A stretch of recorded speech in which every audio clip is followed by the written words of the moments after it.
mundikhululukirako ngati nkhani yomwe ndabweresa pano itapange disturb munthu. Komano ndi chinthu chosapasa chidwi kupeza nsikana kapena mzimayi ooneka bwino wasamba bwinobwino koma fungo lomwe likutuluka kunkhwapako mpaka ena kuyetsemula nalo.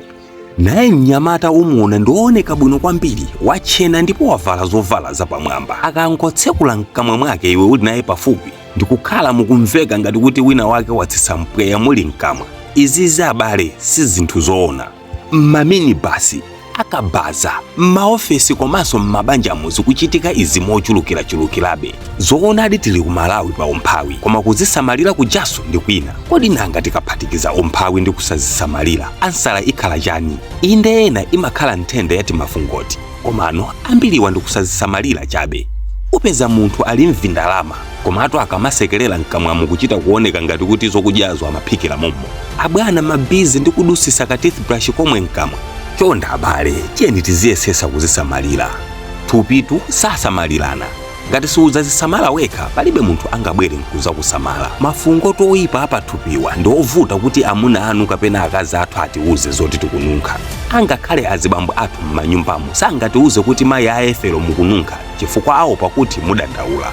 Koma mapeto ake amakakhala bize kunjako ndi ena omwe akuzisamalira bwino, inu nkumadabwa kuti akukuthawira ninji. Dziwani kuti palibe chinthu chomwe chimachosa appetite panzako ngati akutuluka fungo lomwe iwe silikukusangalatsa. Fungo la kunkhwapa, mkamwa komanso malo ena obisika ndi loyipa kwambiri kwa iwo omwe tayandikana nawo pafupi. Ena atu amati mkazi uyu ndi wokongola bwinobwino, koma mkuluyo akumusiyiranji nkumakalimbana ndi ena kunja.